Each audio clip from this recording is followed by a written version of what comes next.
So today for this weekly recap, I want actually to first welcome the new comer to this channel, those who have joined this journey. And I'm going actually to start by going to the spreadsheet and show you the annual plan. So this first part of this video is going to give you an overview of what I'm actually going to do for this year. And for those of you who are still who are already following this journey, then we will move on to the update of actually what I did this week, what happened, and so on. And then we'll finally take a look at the swing at the beginning and the end of the week, and we'll talk a little bit about a few things that I understood and that I will work on for next week. So let's get to it. First of all, welcome to everyone that is new to this channel. And so all of what I'm doing is based on this annual plan that I've built at the beginning of the year. The first thing you need to understand is it starts there, here, and it ends here. So I've built this based, given that at the moment I'm not on a specific tour, I don't have tournament schedule. So and since my goal is to get to the PGA Tour, and play major championship, I've pretty much built my year around those majors. So we have the first cycle here, cycle 1, which is the Masters cycle. Then we have the US Open cycle. And then we have the playoff with the British Open that is kind of in between. So you can go back to the video where I built that in great detail so you can understand every nuance that there is to it. But so what you need to understand, for now we are on this first cycle. So the idea of this whole, so you can almost forget about the competitive aspect, since that's not the point this year. The point is for me to reach my goal right here, about 130 club head speed and 200 ball speed. Actually, this is more 190 ball speed, but if I can reach 200 ball speed, that will be kind of the cherry on top.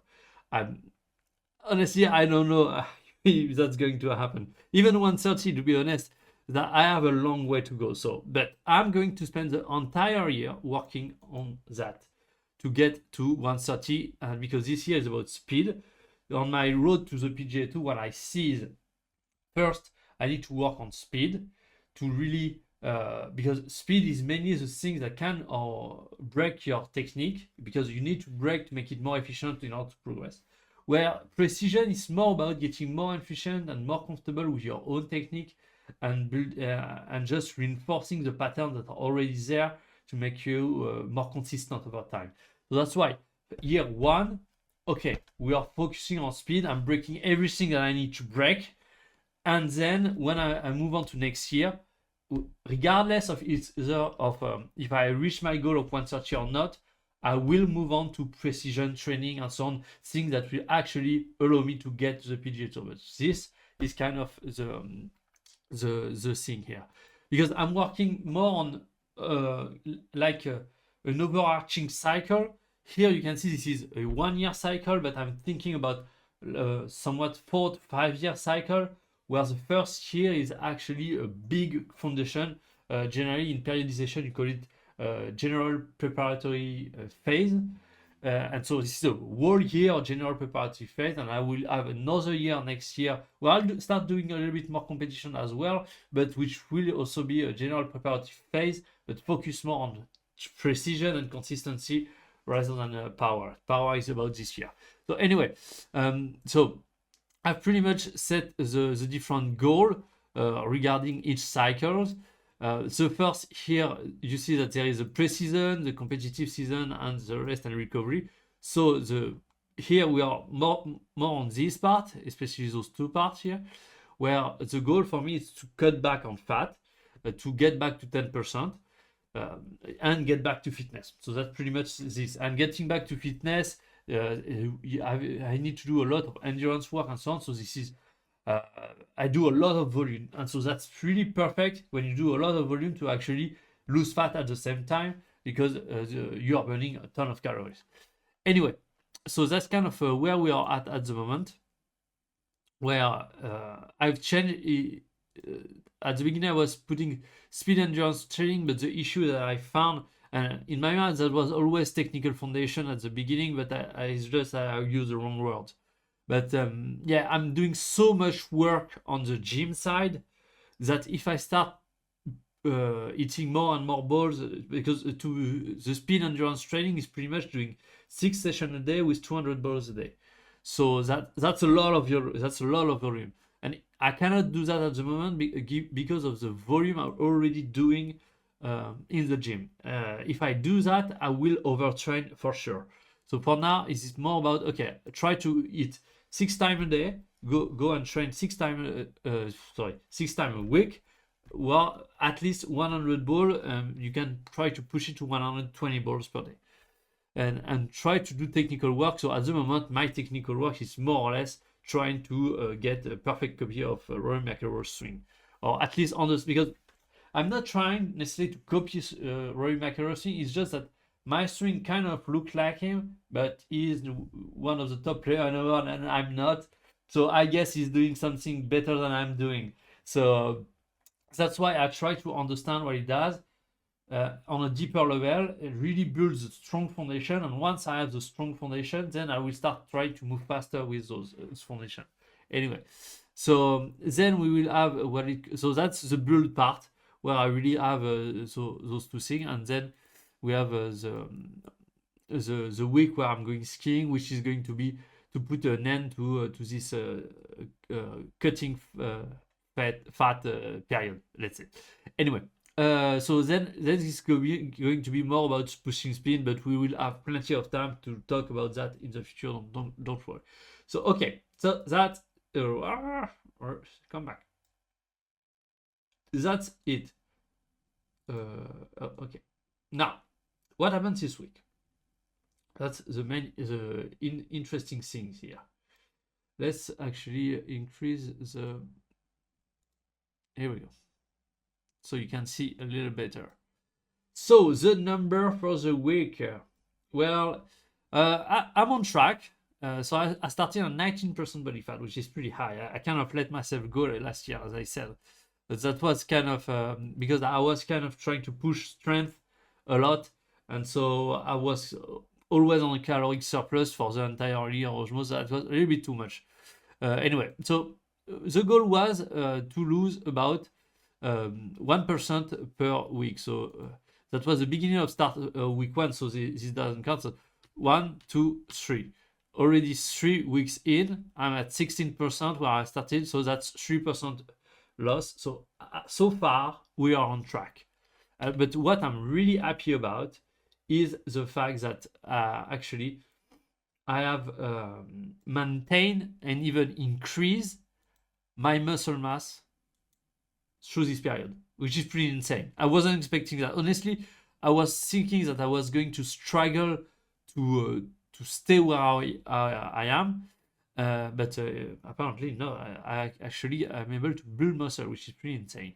Given I'm pretty much on the 1,000 calorie deficit per day at the moment, which is insane. I look at it, it's almost too much. But I believe to know why I'm able to make it work, because normally there is a maximum rate at which you can lose fat, and apparently I'm above it. I believe it's about 750 calories deficit per day is kind of the maximum rate you can lose fat.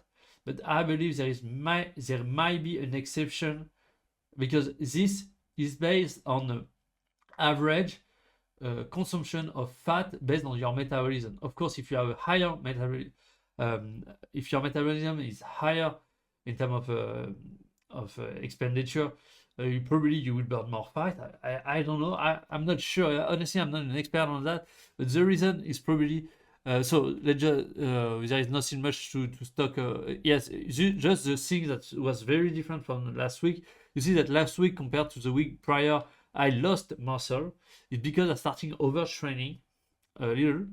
And so I tried to cut back because I was doing also the compound lift, but I was also trying to overload on the compound lifts on top of the 1,000 reps and so on. So I was doing way too much. So I put back the compound lift on maintenance. So I just try to eat the same way that I'm eating until now, but I'm not trying to push higher for now because let's move on to the mesocycle. But let's. I need little smaller here. So, yep, that was this week. Yes, just we are going to just look at it. This is different because here on the 1000 reps workout, I'm already at 8 rounds. So the 1000 reps workout, for those of you who are new, are those things here, right here. So normally that should add up to 100, but because I do a lot of exercise that are kind of heavy, the idea is just to choose an exercise that that the relative effort is equal to 10 push-ups. But for instance, pull-ups, a squat with 40 kilos on the back, and dips, also overhead press, all of those are higher relative effort. So I'm only doing 5 reps. So that's why it's only, and I do a little more than, I believe I do 11 or 12 exercise. That's why that's added up to 90 reps. The goal is to be as close to possible as 100 reps, but with the relative effort. So anyway, I'm already at 8 rounds because you do those 10 exercises and you do them for 10 rounds. That's how you can come up to 100 reps. That's how I'm keeping up with the, because when you are losing fat, the thing is your metabolism starts dropping because of the lack of energy. But the way I compensate with that is the more I'm getting into this dieting phase where I'm losing fat and so on, the higher and higher, the more and more activity I'm doing. So I'm increasing progressively the number of round I'm doing as I'm getting into closer and closer, deeper and deeper into the dieting phase. So next week we are going to already be at about 10 rounds. So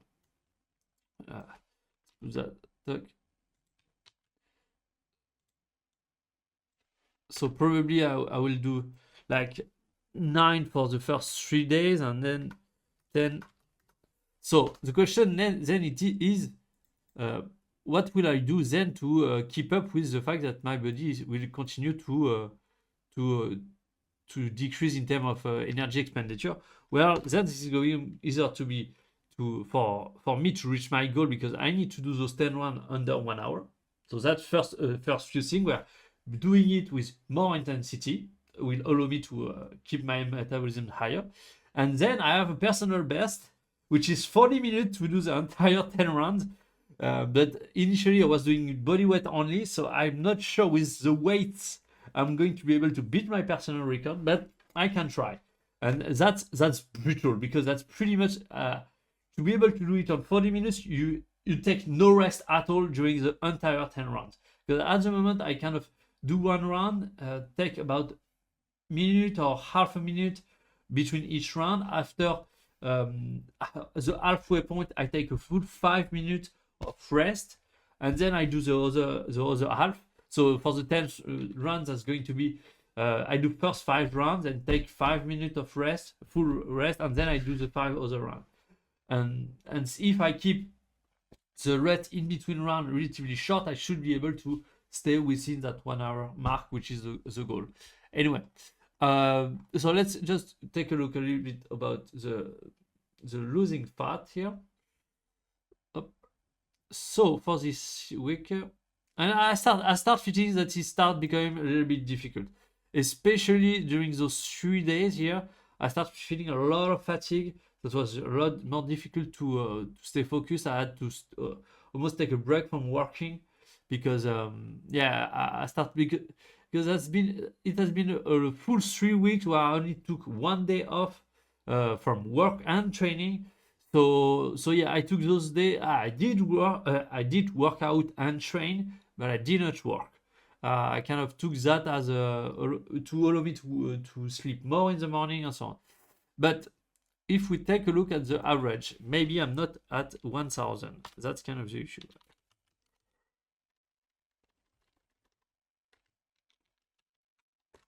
Average of this, yeah, I'm not at 1000. Yeah, slightly below, but that's okay. As I saw, as I told you, I saw that the maximum rate pretty much at which you can actually burn fat is between 750 and 1000. So as long as I don't go below 750 calories of average deficit, I'm fine. So that last day was really hard. Uh, I didn't burn that much calorie because that was mainly because I didn't eat that much ball. I didn't want to come train on Sunday evening, and I did it anyway because the main thing that I want for myself is actually just to show up. Yeah, if I don't want to train, that's okay, but just show up and do something. You don't have to train as hard as the other day. Just show up and do it. That's so I show up, I do it. I still maintain a 500 calorie deficit for the day, which is kind of okay. Anyway, so yeah, I marked those in red the day 4 because what was interesting to me is last week I had also like a hard day on the 4th day, and this week as well. It was very hard. It's like after 3 days of training, I can train, but my body is almost shutting down a little to recover, and so I'm not expending that much energy. So that's really interesting. So I just put in red to see if that's actually going to happen this week as well. So if that's the case, it just means that okay, on the 4th day, each time have a little breakdown.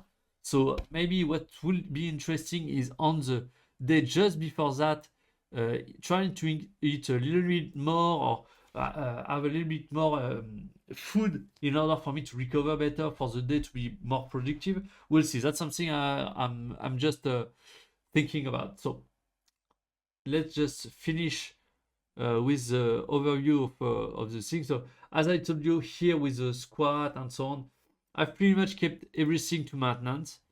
I might want, and that's I always want to do more.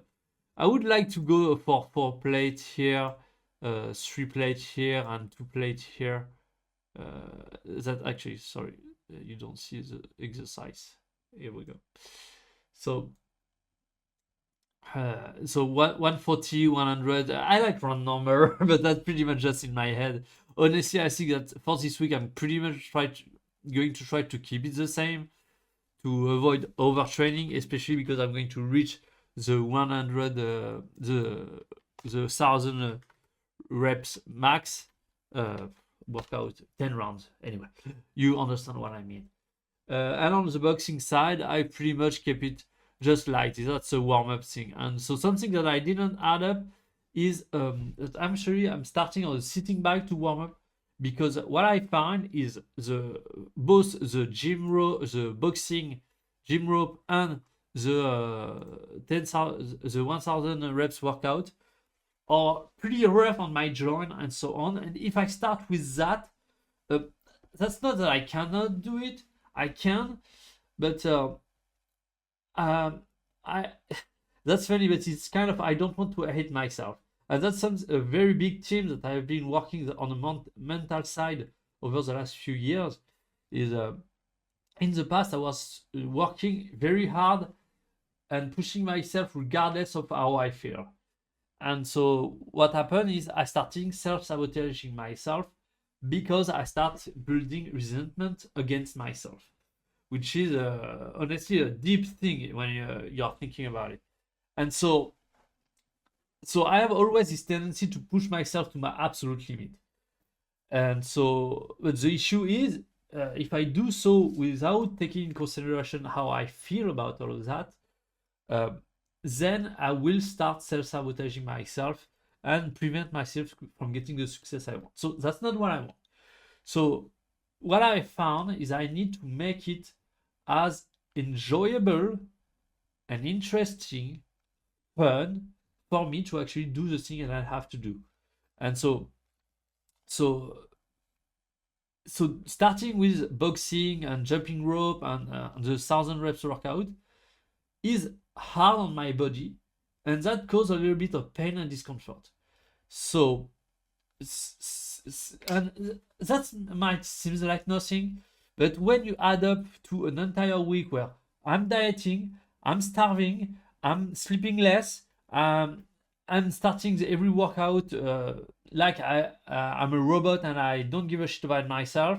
I force myself to do things even though I don't want to do it. When you add all those things up, um, you can understand why you could start hating yourself.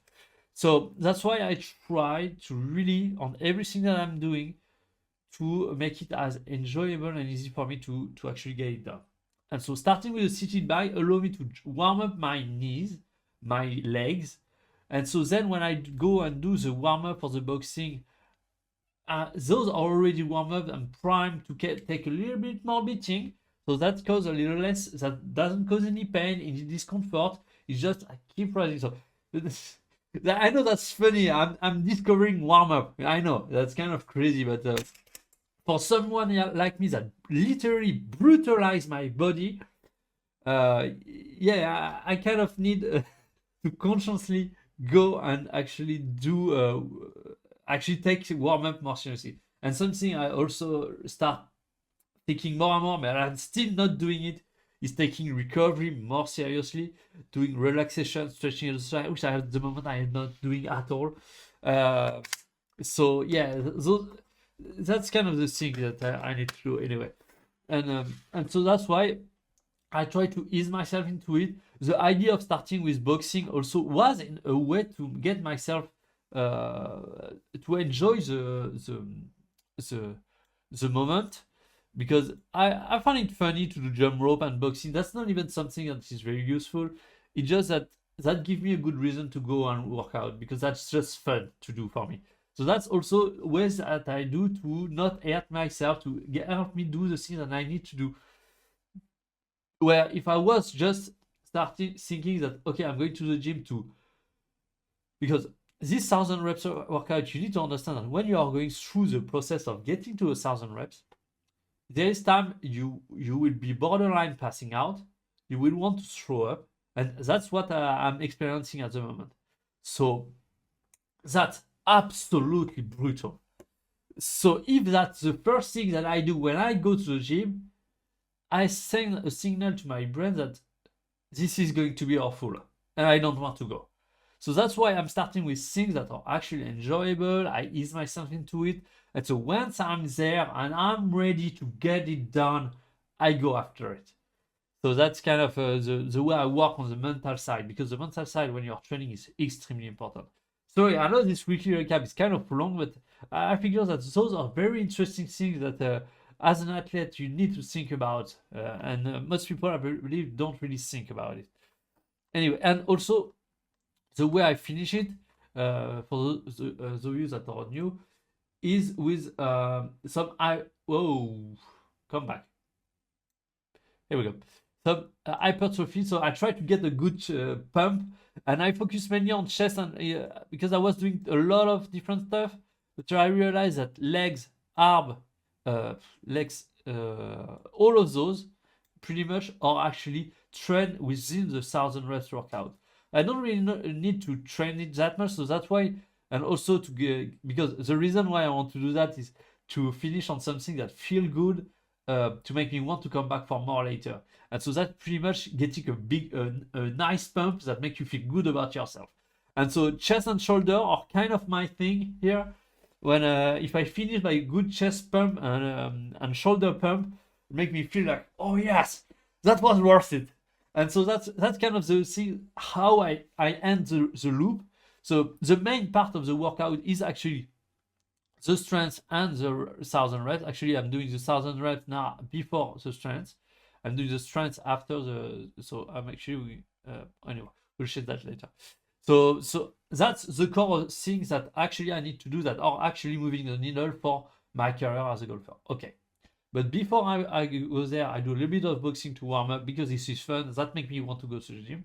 And then I finish with a nice pump on pec and shoulders that make me feel that, yeah, I'm good looking.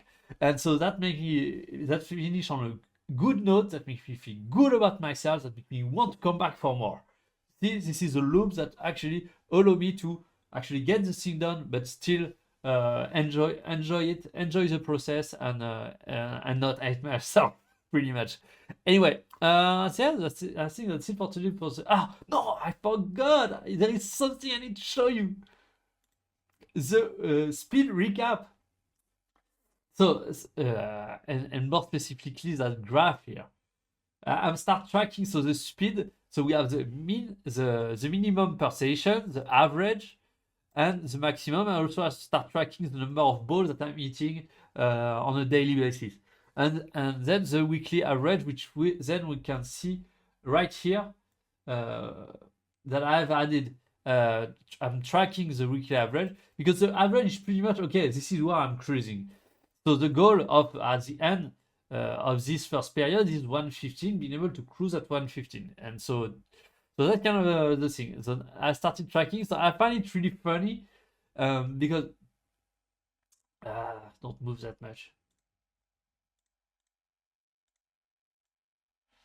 Because I believe that if we track that throughout the whole year, we'll see a nice graph, how it goes up and so on. And also, given the what I was thinking is, if the average is closer to the mean, it just means that I'm working more on technique than power. But on the other hand, if the average, for instance, on that station, you can see right here, the average was much closer to the peak rather than the bottom. It just means that actually I was actually speeding more, training more on speed than the technique side, which was actually the case on that day. That's the day where I actually went 116.4, and because I kind of, it was so cold with the wind, the rain, and so on. I had to warm my body up in some way, so I went on and do a little bit speed training session. That wasn't a crazy speed session. I didn't push myself to the absolute limit, but I still push a little bit, and so that was kind of funny. Anyway, yeah, that's a funny one here. I think that's going to be very interesting to see how that evolve over time, and yeah, we'll see that. So let's move on to actually the videos for this week. I'm going to reduce myself first a little bit here. Like that. Let's take the swing of. So the week started on when? The 19th. Okay, so let's take a look at the 19th face on view.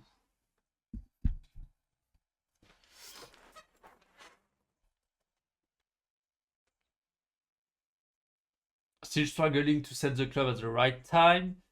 Left arm is bent, hand not high enough. Then the transition kind of okay. And then the issue starts rising at this point. And actually, the transition is not okay at all because I understood something thanks to one of you, which pointed out in the comment, and honestly, that just I connected the dot and realized, oh shit, this is exactly what happened, and why did I not thought of it before? Anyway, so let's just, I'm going to show you with the next video, which is the video of this week, in more detail. But yeah, the main issue that I have is at this point, and I haven't solved it this week, to be honest. It's the fact that he's more rotated and his hand are more forward, he's maintaining lag a little longer, where my hand are pretty much in dead straight line with the ball when the club is at impact, which I would like to have kind of my hands more in front of my left hip to create a little more forward shaft length. Anyway, let's retrieve the other one as this one. But honestly, to be honest, there is still a lot of things that are not good, but I'm amazed to how fast I'm progressing. To be honest, even though that's a lot of details that don't necessarily show on camera, the understanding that I'm developing is absolutely insane at the moment.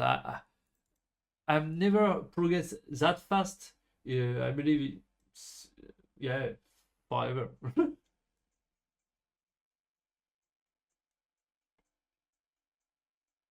and a little higher. But this swing was a little bit special, so I need to explain a little bit also. And this completely fucked up. But anyway,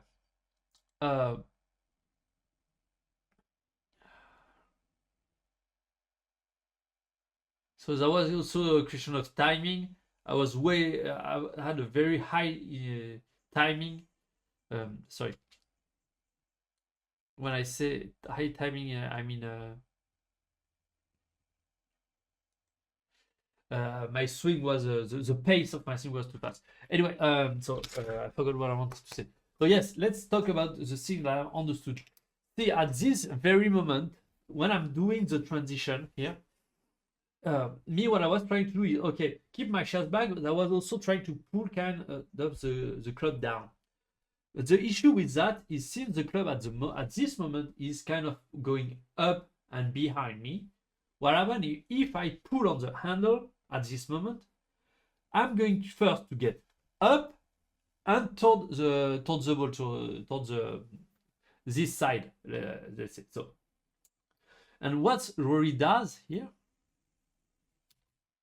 to get to that position is actually just trying to bring his shoulder back as much as possible, and not doing that much. I'm going to go in detail because he's doing still something, but pretty much just engaging his lower body and try to keep the shoulder as close as possible, which allow him to not pull on the handle, which avoid him to actually get out of his posture or having his chest moving too much towards the ball during that point, which is pretty much the issue that I always had.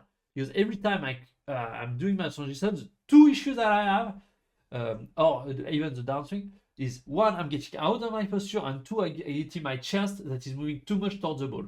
And since the club is pulling me up and towards the ball,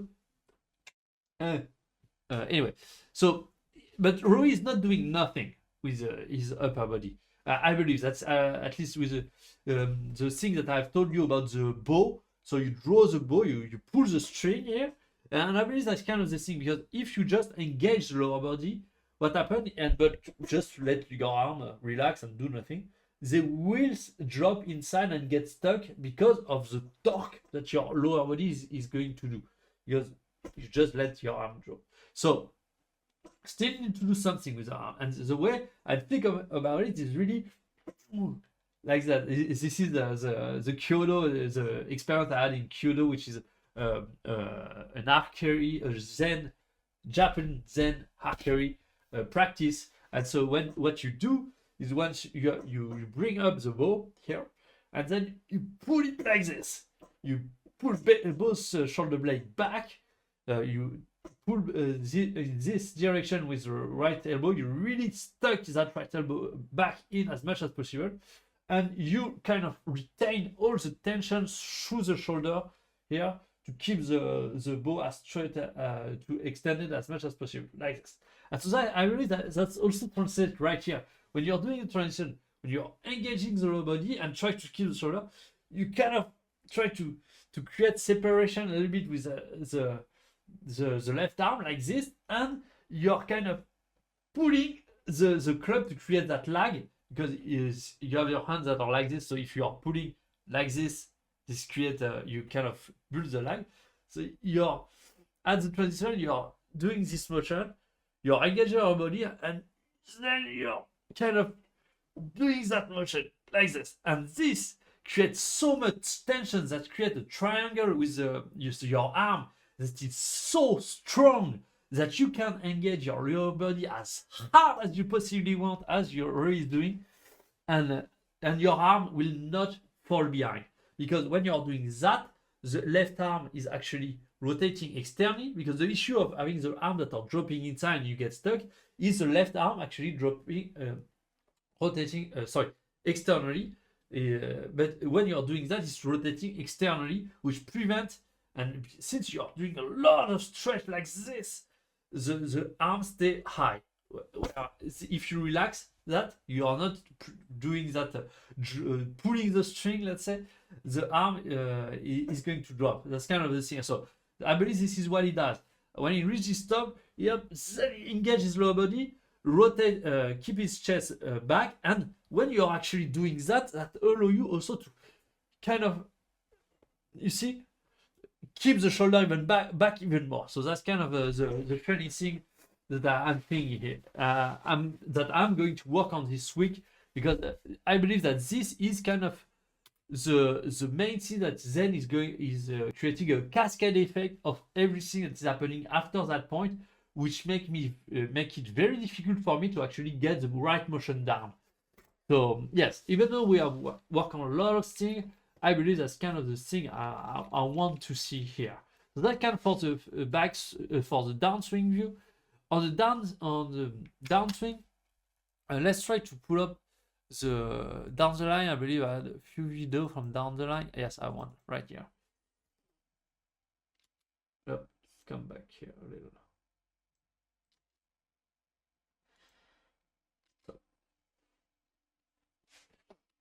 So something that I've realized with Rory, it's so because I've watched this week a lot of videos of him in 2014, but in real, not in slow. That's what I want to say. With 2014 Valhalla, 2014 the British Open. I don't remember the golf course exactly, and then the BMW at Wentworth that he won as well. And so when I saw those in real speed, because watching in slow motion, that's fine, but that's I also need to in order to know what I need to do to get a good intuition of the overall flow of the swing. And so what I realized is he's setting on his right side, kind of turning his wrist a little bit to start moving the club, and then he's kind of getting back to his left side as he's bringing his club to the takeaway position, which is right here. Then at this point, what is really funny is funny. I don't know if that's funny, but is that pretty much for me what I feel it is. It's just big shoulder rotation and try almost to pull that string as well at this moment. But so you're almost trying, as you rotate, to have, instead of having the arm move across your body, because when you're kind of getting to the takeaway, your arm are moving from here to slightly across your body. And so what you are, I believe, is happening is then when you try to rotate his shoulder, he's kind of almost getting his arm back in front that way, because when you are rotating, you kind of cancel the momentum of the club when you're turning, and so that's going to lead into a very nice position. And so that's why I wanted to I want to come back, sorry, on the other video, because the backswing was kind of weird, and I want to explain why. So see, for instance, something I worked a lot is able to get those hips a little bit more center and over the left, but I wasn't able to do that at the moment, because what I realized, because is when you are actually only focusing on rotating your shoulder aggressively, then the hip doesn't move at all, which was kind of funny, because in the past my issue was my hips was kind of moving with me. And so I realized when I do this massive rotation of the shoulder, try to kill literally kill the momentum of the club, what happened is my lower body just doesn't move anymore. And so that was the interesting. That's why I was stuck on my right leg, or instead of getting back to my left leg. So that was the thing here. So I realized, okay, so when I'm rotating my shoulder, I also need to engage my lower body to the left as I'm rotating my shoulder aggressively to be able to get that same backswing position here than Rory. And also I need, as I told you here, what I was doing is I was doing the takeaway part, but I wasn't shifting back to my left. So I believe this is kind of it. You set to the right side, and then as you get into the takeaway, you get at least back to 50-50 on your feet. And then as you are making that massive shoulder stretch, you're rotating your hips and try to go from having the hip that is center to having the hip that is actually forward, just like this. So that's kind of the nuance here, because there is still a lot of things that I need to understand about the backswing, which are not easy to understand. Also, there is this bend of my left arm And I believe the reason Rory is able to keep it that straight is because I try to keep it straight. Well, actually, Rory tried to hyper extend his left arm, and you can see sometimes when he's doing practice swing, you see his left arm is completely hyper extended. So I believe to be able to keep the left arm as extended as him, I pretty much need to start really feeling an hyper extension of my left arm, which is going to be compensated by the fact that the club is pulling. So that's also the kind of the few detail. But yeah, so that's pretty much it. On the back swing, I have a lot of different little details that I want to nail.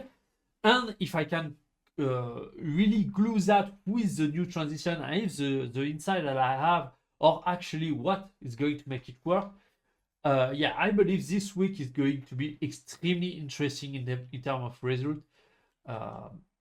Yeah, I'm really sorry. As I told you earlier, I'm really amazed to how fast I'm understanding things, how fast I'm progressing. And you may say, okay, yeah, but you know what? When you train more, you get more results. Yeah, that's something that a lot of people say, but I don't necessarily agree. There is a time and place for a lot of work, and I believe that at the moment, that was a good time and place for it. And you need to be in a position where more work will lead to more result. And I believe that's kind of it. I reached a point where now it was about more work will lead to more result. Well, because I know what I'm doing, I have a clear idea of the thing that I need to implement, and I'm implementing little detail every time. Where if there is so much thing going on that you're lost and so on, just doing more training will just get you more lost. At least I have a coherent plan in mind. I know where I'm going, and I know the little adjustment I'm doing. So as long as I stay grounded and I don't get lost, yes, more training will lead to more results. But sometimes you just need a little step back. Okay, you train, but you take a step back to understand, to get less confused, and this will lead to more results. As I said, there is a time and place for quality, there is a time and place for quantity, and I believe at that point in my golf development, yes, more quantity actually lead to more results, and that's actually what's happening. Period. Thank you for watching, and I'll see you tomorrow.